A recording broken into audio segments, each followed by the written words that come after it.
Assalamu alaikum students, how are you? Students, today our lecture is about use of will have. First of all, ready your notebook. Proverb is Allah is one. Date Thursday 23rd July 2020. Class work आपका 28 है. Homework forms of verb page 118 1 to 5. Active की book पर page 18 पर आपको ये forms of verb दी गई हैं. First 5 आपने होमवर्क में लिखनी है. ओके, आज का जो लेक्चर है हमारा वो है यूज़ ऑफ विल हैव के बारे में. सबसे पहले इसका रूल देख लीजिए बेटा.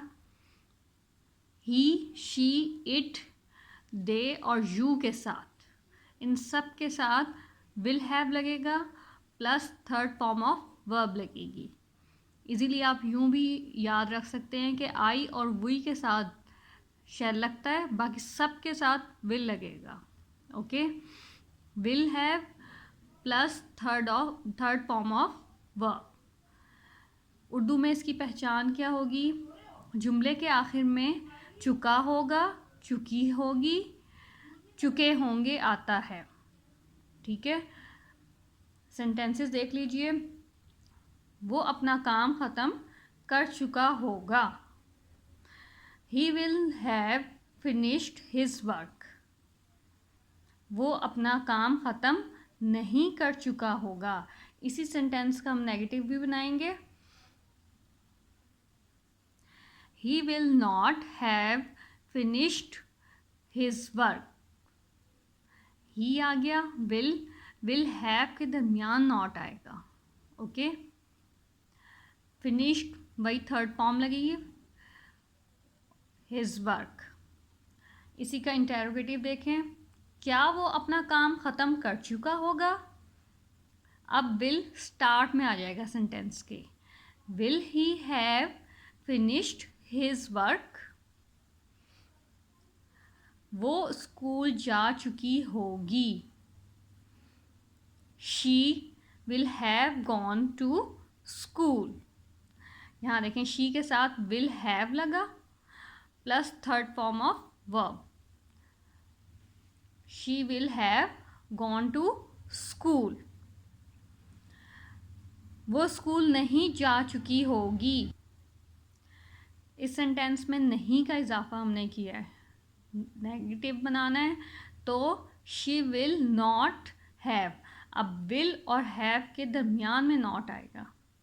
She will not have gone third form of verb लगेगी टू स्कूल.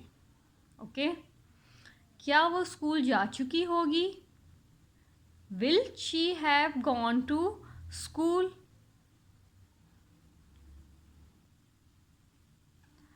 थर्ड सेंटेंस देखिए. वो अपने दोस्त की मदद कर चुके होंगे. They will have helped his friend. Will और हैव का इस्तेमाल plus third form of verb. वो अपने दोस्त की मदद नहीं कर चुके होंगे. They will not have helped his friend. क्या वो अपने दोस्त की मदद कर चुके होंगे? विल स्टार्ट में आ जाएगा सेंटेंस के. Will they have helped his friend.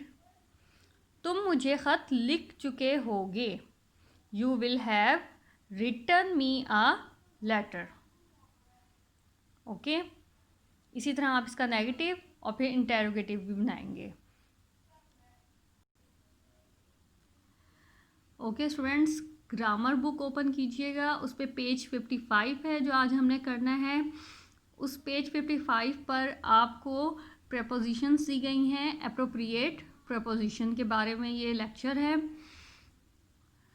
सबसे पहले आप इसके बारे में थोड़ा सा रीड आउट कर लीजिए कि ये कहाँ पे इस्तेमाल होती है. ओके, प्रपोजिशंस अपने दिए हुए मायनों में इस्तेमाल होती हैं, मगर बाज़ औक़ात ऐसा नहीं होता. मसलन उर्दू में सिर्फ हुर्फ से को ले लीजिए.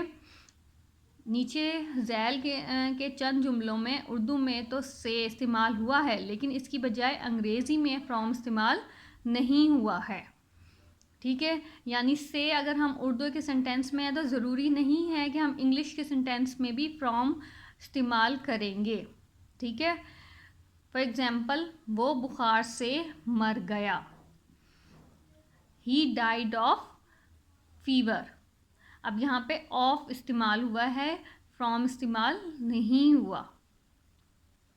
वो मुझसे नाराज़ है, he is angry with me. अब यहाँ पे विद यूज़ हुआ है, फ्रॉम इस्तेमाल नहीं हुआ। ठीक है, बुरी सोहबत से ख़बरदार रहो, be aware of evil company.